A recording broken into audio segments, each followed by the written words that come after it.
जय हिंद एवरीवन। बच्चों, आज हम हिंदी बुक से चैप्टर 11 गुफा की आवाज़ रीड करेंगे। बच्चों, इस चैप्टर में एक स्टोरी दी हुई है। इसमें एक शेर के बारे में बताया है। शेर बहुत बूढ़ा हो गया है और उससे शिकार करके नहीं बनता। फिर वो लोमड़ी की गुफा में जाकर बैठ जाता है। इस स्टोरी को हम रीड करेंगे कि आगे जाकर क्या होता है। इसके साथ इसमें कुछ शब्दार्थ भी दिए हैं, पर्यायवाची वर्ड और क्वेश्चन आंसर। जैसे शब्दार्थ में फर्स्ट दिया है शिकार। शिकार का अर्थ होता है पशु पक्षियों को मारना, उसे हम क्या कहते हैं, शिकार। चालाक मीन्स होशियार, चतुर। और संकट का अर्थ होता है मुसीबत। इसके साथ पर्यायवाची शब्द दिए हैं, जैसे जंगल, इसका अर्थ होता है वन, कानन।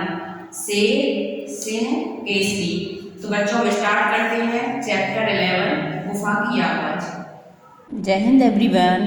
बच्चों, आज हम चैप्टर 11 रीड करेंगे। चैप्टर का नेम क्या है? गुफा की आवाज़। इसमें कुछ हार्ड वर्ड्स दिए हैं जो मैं आपको एक्सप्लेन कर रही हूँ। जैसे फर्स्ट दिया है बुढ़ापा मीन्स वृद्ध हो जाना।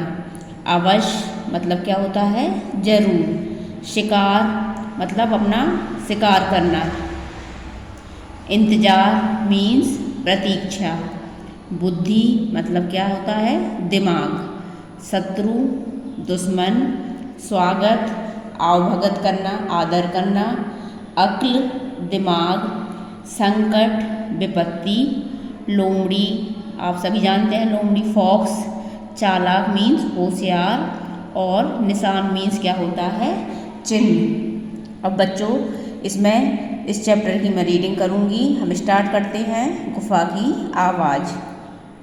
फर्स्ट पैराग्राफ हम रीड करते हैं। एक बूढ़ा शेर जंगल में मारा मारा फिर रहा था। वह कई दिनों से भूखा था। बुढ़ापे के कारण वह शिकार नहीं कर पाता था। छोटे छोटे जानवर भी उसको पकड़ में नहीं आते थे। जंगल में घूमते घूमते वह थक गया था। उसकी भूख बढ़ती ही गई। तो बच्चे इसमें बताया है, एक शेर था जो कि बहुत ही बूढ़ा था।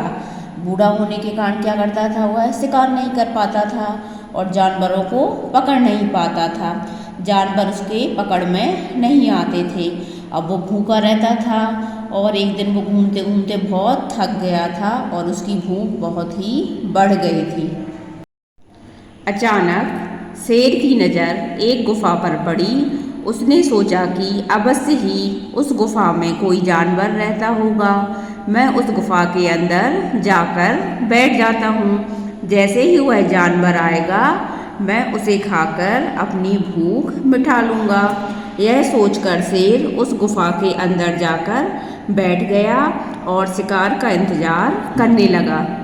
तो बच्चों, क्या होता है, जब शेर भूख के कारण जंगल जंगल मारा फिरता है तो सामने उसे एक गुफा दिखाई देती है।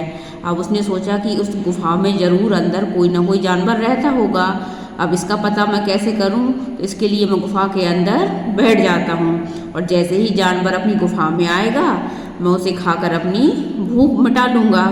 ऐसा सोचकर शेर क्या करता है? गुफा के अंदर बैठकर उसका इंतज़ार करने लगता है। इसके बाद एक लोमड़ी की थी। वह बहुत चालाक थी। थोड़ी देर में वह वापस लौटी। गुफा के पास उसे शेर के पंजों के निशान दिखाई पड़े। तो क्या होता है बच्चों, गुफा किसकी थी? एक लोमड़ी की थी। आप सभी को पता है लोमड़ी बहुत चालाक रहती है। जब थोड़ी देर बाद वह अपनी गुफा में लौटती है तो उसे क्या होता है? गुफा के बाहर शेर के पंजों के निशान दिखाई पड़ते हैं और वह तुरंत समझ जाती है कि इस गुफा में शेर है। गुफा के अंदर जाने में खतरा है। उसकी बुद्धि तेजी से काम करने लगी कि शत्रु से कैसे बचा जाए। वह गुफा के द्वार पर खड़ी होकर बोली, गुफा ओ गुफा। लेकिन जवाब देता कौन? लोमड़ी ने फिर आवाज़ लगाई, मेरी गुफा, अरे गुफा, तू जवाब क्यों नहीं देती? बोलती क्यों नहीं? मेरे लौटने पर तू हमेशा मेरा स्वागत करती थी, आज तुझे क्या हो गया? तो बच्चों, जैसे ही लोमड़ी अंदर जाती है तो फिर वो देखती है कि अंदर तो शेर बैठा है, अब मुझे क्या करना चाहिए। तो वह गुफ़ा के दरवाजे पर खड़ी हो जाती है और उसको आवाज़ लगाती है, गुफ़ा गुफ़ा तुम जवाब क्यों नहीं दे रही हो, मैं आ गई हूँ तो मेरा स्वागत क्यों नहीं कर रही हो। अंदर बैठे शेर ने जैसे ही लोमड़ी के मुंह से यह बात सुनी, वह समझ बैठा कि यह गुफ़ा लोमड़ी के आने पर जरूर बोलती होगी। अतः अपनी आवाज़ को बड़ा मधुर बनाते हुए वह बोला, हाँ हाँ लोमड़ी बहन, आ जाओ, तुम्हारा स्वागत है। लोमड़ी ने कहा, अरे मूर्ख शेर, बुढ़ापे में तेरी अक्ल भी बूढ़ी हो गई है, भला कहीं गुफ़ा भी बोलती है। अब बच्चों क्या होता है, जैसे ही लोमड़ी आवाज़ निकालती है तो शेर सोचता है कि ये गुफ़ा लोमड़ी के आने पर ज़रूर उसका जवाब देती होगी। तो वह अपनी आवाज़ को मधुर बना लेता है और लोमड़ी से बोलता है, हाँ बहन आ जाओ, तुम्हारा स्वागत है।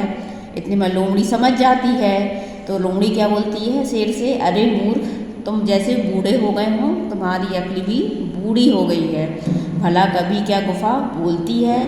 वह पलटकर भागी। शेर उसे पकड़ने गुफ़ा से बाहर आया, किंतु जब तक लोमड़ी दूर जा चुकी थी। तो बच्चों क्या होता है, लोमड़ी शेर को बुरा भला कहकर वहाँ से भाग जाती है और शेर जैसे ही बाहर आता है लोमड़ी काफ़ी दूर पहुँच जाती है। तो बच्चों इसमें दिया है, बुद्धि से काम लेने पर बड़े बड़े संकटों से बचा जा सकता है। मतलब यदि हम अपनी बुद्धि से काम लेते हैं तो बड़ी से बड़ी विपत्ति से भी हम दूर भाग सकते हैं। तो बच्चों इसमें समझ में आ गया कि यदि हम अपनी बुद्धि या दिमाग से काम लें तो हम बड़े बड़े संकटों से हम बच सकते हैं। इसलिए हमें हमेशा अपनी बुद्धि से काम लेना चाहिए। ओके बच्चों। बच्चों हमने इस चैप्टर से क्या सीखा, इस चैप्टर से हमने सीखा हमें हमेशा अपनी बुद्धि से काम लेना चाहिए, किसी भी काम के लिए अपने दिमाग का उपयोग करना चाहिए। ओके बच्चों, आपको इस चैप्टर की रीडिंग करना है और क्वेश्चन आंसर लर्न करना है।